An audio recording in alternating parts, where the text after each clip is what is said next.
2 years ago, the guys from Renesys were here to talk to you about BGP instability they observed during the code red worms and the NIMDA worm. I remember there was a lot of skepticism at the time about why this should have happened or what the cause was, since BGP is supposed to be immune to congestion or not dependent on congestion measurements. They came over and talked to us at the same time at Dartmouth because we happened to be in the same small town up in New Hampshire. And we were interested at the time in a variety of, or capturing a number of indications and warnings about global internet health. So we decided to look at BGP in addition to some of the other areas that we were looking in having to do with scanning worms, distributed honeypots, looking at ICMP scan traffic, a number of different methods that we were looking at to get a global picture of what was going on the internet. So we looked and looked and looked at BGP data for a long, long time, and nothing interesting ever happened. Until January of 2003, of course, stuff was happening, but nothing interesting from a global perspective. Until January 2003, when the slammer worm came along, and I think it pretty much put to rest any notion that or any doubt that there was a relationship between scanning worms and BGP instability.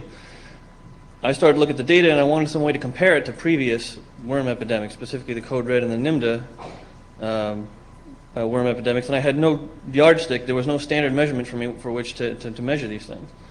So that's what I came here to talk about today. Page down.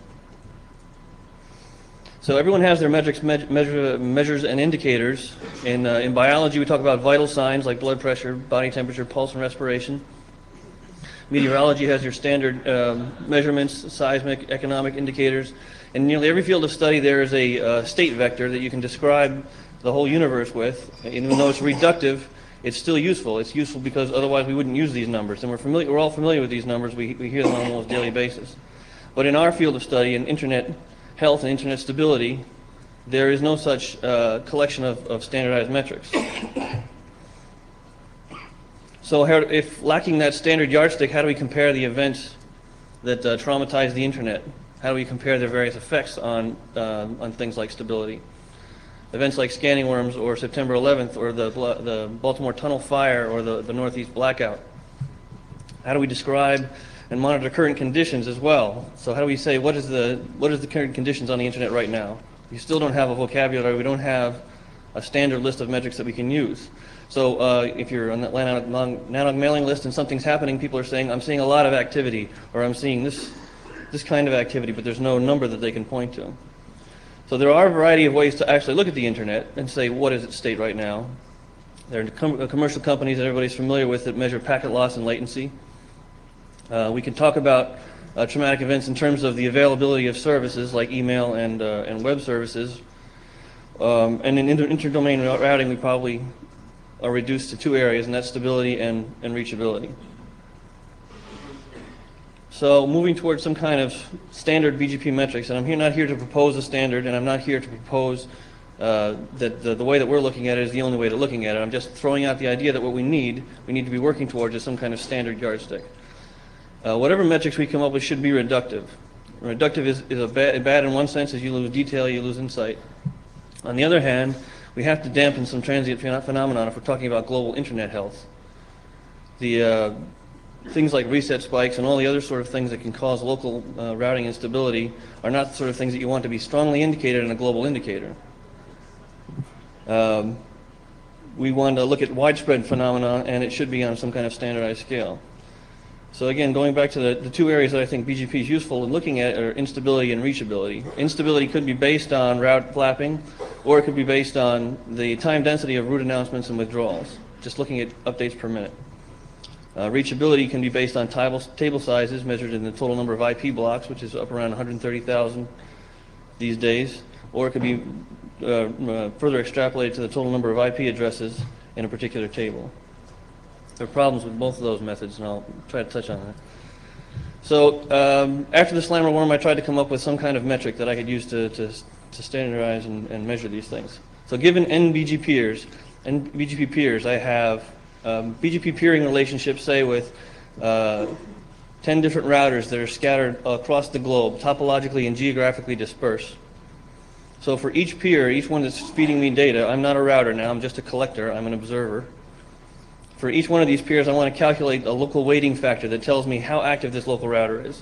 And so what I do there is I just simply take the hourly average of activity, total updates and withdrawals or announcements and withdrawals per hour, and I take 1,000 divided by that factor, and that gives me a pretty good number. We call that W.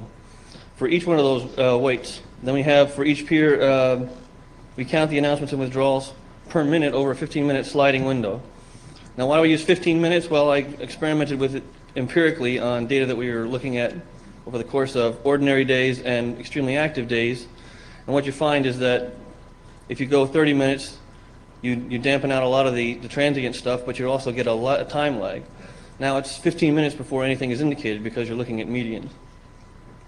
And you could go smaller, like 10 minutes or 5 minutes, but then you're going to get a lot of false positives. So I chose a 15-minute window because it seems to me to give me a pretty good compromise between false positives. And I use that value, that median value, to calculate the local instability index, where the local instability index is just that weighting factor that I talked about, 1,000 divided by the hourly average, multiplied by the median for updates and withdrawals for the past 15 minutes. That gives me a local instability index for each one of my peers, and then I just take the median of that. So I started out just looking at that as a way to understand what was going on. Empirically, what I found is that values between 0 and 50 on this scale that we had developed were pretty much normal instability. On a daily basis, you'll see your values go up and down from 0 to 50, not indicating any particular kind of stress. When you see values go from 50 to 100, you're talking about unstable conditions, and values over 100 are very high instability. You know that something serious is going on. Because of the 15-minute window, as I said, the instability tends to lag by about 8 minutes of significant events. What we found also is that values calculated with very different data sets, for instance, the RIPE repository and the Oregon Root Views repository, are extremely similar, and I'll show that in a second. And the high water mark for this index, which has no upper bound, much like the Richter scale has no upper bound, is 536, which was at 12:48 Eastern Standard Time on January 25th, which of course was the slammer worm. The slammer worm. You can see there, right at 12:30 Eastern Standard Time, it pretty much goes right off the chart and then drops down during the course of the day over a course of about 19 hours. And also you can see that in green, the RIPE data, and blue, the Oregon data, are very, very similar. In fact, similarity is 98.6% for this particular day. So this shows two things: not only the worst instability that we've ever seen since we've looked at this, but it also shows that the global instability index, using very different data sets, yields just very similar results. So now we go back and we look at the code red instability on its worst day, which was July 19th, 2001. You see that peaked around 160. You see that the day started fairly normal, and it wasn't until after noontime Eastern Standard Time that the values started to creep up until they peaked around 161.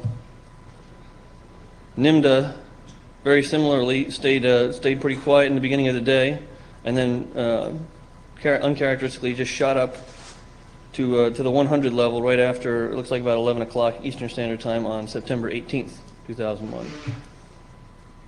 So putting the three really bad days on one slide so you can kind of get from perspective, you see the slammer worm is easily the winner, or the mother of all scanning worms in terms of global instability.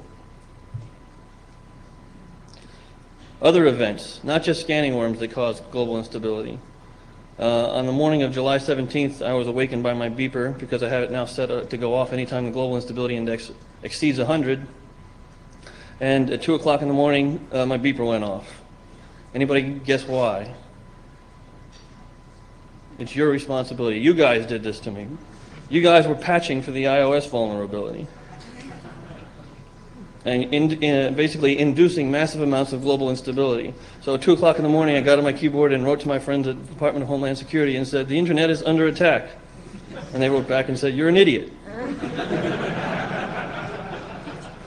So it turns out this pattern repeated itself for 3 days. Right after midnight Eastern Standard Time, everybody started taking down their routers. And the little peaks, if you look at it in more detail, actually kind of correspond with the top of the hour, which more or less suggests scheduled maintenance. So we were ready for the killer worm. The decom vulnerability that had been released the same day as I think the iOS vulnerability on July 16th, and we sat and waited for the killer worm that was going to come, and we were ready this time. And the blaster worm was released on August the 11th, and nothing happened.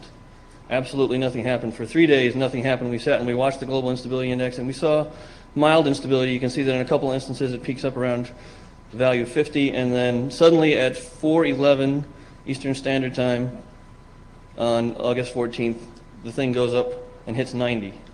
And that, of course, was the Northeast blackout. And I was watching that at the same time, seeing my global instability indicator go up, and watching global reachability go down. And there again, I wrote to my friends at the Homeland Security Department and said, something happened and I don't think it's a worm. And sure enough, 5 minutes later, we turned on CNN and found out it was the blackout. If you want more information on that, there's a really good report on the Renesys website about the BGP effects on global routing. Excuse me, the global routing effects of the blackout. So I said that this reachability was another area. I'm sort of working towards a global reachability index as well. This shows what the global reachability index kind of looked like during that 2-day period. There was a plummet in reachability. And here I just take the maximum table size for all the routers that I'm looking at, and I divide that by its current table size. That's a pretty simple index. And you can see that basically 3% of the internet disappeared at 4:11 p.m. Eastern Standard Time, and then slowly came back over the course of about 24 hours. A very similar profile basically happened during the Slammer worm. In this case, it was not quite 3% of the internet that disappeared, but it did plummet off pretty quickly after Slammer worm started to disappear and came back slowly over the course of the next 17, 18 hours. This chart is smooth because I pasted it from a pitch that I was giving to executives, and they can't handle squiggly lines. So here in summary, I suggested that there are some metrics that can be derived from BGP, that we should be thinking about ways to standardize our vocabulary so that we're all talking about things in some standardized way. Not that necessarily that this is the only way to think about it. I'm looking for feedback. I'm here to suggest that we're looking at this, and if you have any suggestions on this, please write to me, dennis.mcgrath@dartmouth.edu or condor@dartmouth.edu. There are other ways of looking at internet health, and we're also looking at those, and you can look at our netwatch.ists.dartmouth.edu website and see some of the other things that we're looking at, including packet latency and loss measurements, scanning activity, honeypots, as I mentioned earlier. And finally, we need data. Researchers always need data, and we never have enough. I have currently the RIPE and the Oregon repositories to look at. I don't have a lot of real-time BGP feeds. I'm looking at 3 EDU feeds right now. And that's great. I actually get pretty good numbers with those 3 EDU feeds, but I also get a disproportionate contribution from Internet 2. And last week, there was a major instability event on Internet 2, and it sent my global instability indicator haywire. And again, I wrote to my friends at the Department of Homeland Security, and they said, what are you talking about? There's no problems here. And it turns out it was just a link between the Abilene network in Argentina, and South America was just disappearing from Internet 2 on and off for the course of about 8 hours.